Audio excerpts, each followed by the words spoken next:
तो मैं ये जानना चाह रहा हूं, आपकी नजर में एक इकोनॉमिस्ट और एक बैंकर की अप्रोच में कितना फर्क होता है? आप क्या कहेंगे सर? बहुत फर्क होता है बैंकर इकोनॉमिस्ट में। लेकिन मैं तो बहुत खुश हुआ हूँ कि इसहाक डार नहीं बने। पहली बात तो ये है हम्म। कि जो एक्सपेक्ट किया जा रहा था, अगर पीएमएलएन जीत जाती, जीत का मतलब है ज़्यादा सीटें आ जाती, इसहाक डार आ जाते, तो मेरा ख्याल है मुल्क की मईशत तबाह हो जाती। और जो कोई 1.25 साल से जो एक इस्तेहकाम पहुंचा है, वो बिल्कुल तहस नहस हो जाता। तो पहली तो ये अच्छी खबर है कि कोई भी आए, इसहाक डार ना आए। मेरे ख्याल है ये अच्छा नहीं होगा। सर, क्यों दूसरा, ऐसा ऐसा डार साहब से इतनी मेरे नाराजगी ख्याल क्यों? है देखिए, ये खतरा पहले से लोगों को था कि इसहाक डार आ रहे हैं, वो लॉबी कर रहे थे, या पता नहीं लॉबी कर रहे थे या नहीं। कि उनका रिकॉर्ड जो है, जब वो आए थे, जब मिफ्ता इस्माइल को हटाया गया था, जो बहुत ही बड़ी गलती थी। हाँ। पीडीएम की बहुत सारी गलतियों में एक मिफ्ता इस्माइल को हटाना था। और इसहाक डार को जबरदस्ती लाए थे। उसके बाद मईशत बहुत बुरी तबाह हुई है।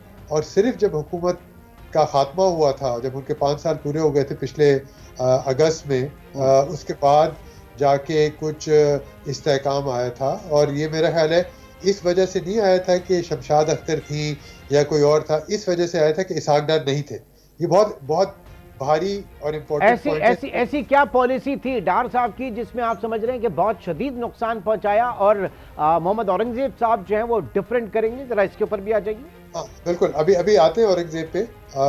पहली बात तो ये है कि डार ने जो आते ही कहा था कि मैं डॉलर पता नहीं कहाँ से ले जाऊंगा, हम्म। 250 से मैं 200 तक ले जाऊंगा, नहीं कर पाए, 10 रुपए कम हुआ। और ये जो एक जबरदस्ती फोर्स्ड दबा के जो रखा था डॉलर को, रुपए को, डॉलर को, उसके बाद एकदम से आगे गया, और फिर इन्हीं की हुकूमत के दौरान बहुत ऊपर चला गया। तो ये आप ये कोई ऐसी चीज नहीं है कि आप अवाम का गला जिस तरह घूंटते हैं, आप डॉलर का गला घूंटे हैं, आप आपके काबू भी नहीं आएगा। पहली बात तो ये। दूसरी, उन्होंने बहुत सारे इंटरव्यूज दिए थे बीबीसी पे, उन्होंने कहा था और जगह भी कहा था, और बहुत गलत एक फाइनेंस मिनिस्टर के तौर पे बहुत गलत इंडिकेशंस दिए थे। इन्होंने ये भी कहा था, आपको याद भी होगा कि 30 जून थी या 28 जून थी 2023, जब आईएमएफ के साथ हमारा मुआहदा ख़त्म होने वाला था, हम्म। और ये बात पब्लिक में आ गई थी कि पाकिस्तान डिफ़ॉल्ट करने वाला है।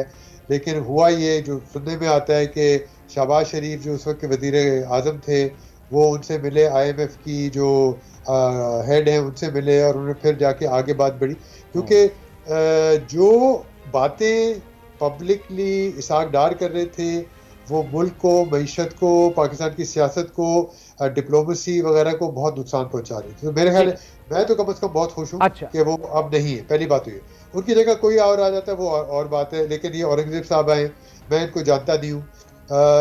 बैंकर्स तरह तरह के होते हैं, अच्छे भी होते हैं, बुरे भी होते हैं, नालायक भी होते हैं, बहुत कामयाब भी होते हैं।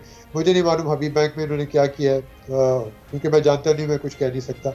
लेकिन इन्होंने जो आते ही बातें की हैं, जो कुछ चंद घंटे हुए आए हुए, लेकिन ये अच्छे सिग्नल्स की बात कर रहे हैं। और पहले भी ये कह चुके थे कि ये काफ़ी रिफॉर्म्स वगैरह लाना चाहते हैं।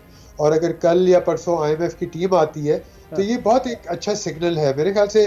अगर कोई ऐसा, अगर डार आ जाते, मुझे लगता है कि डॉलर का रेट फौरी तौर पे उसमें कुछ हलचल होती, कुछ आगे पीछे होता है। ये हुआ नहीं है इनके आने से, बल्कि शायद रेट बेहतर ही हुआ, या वही है जो पहले था।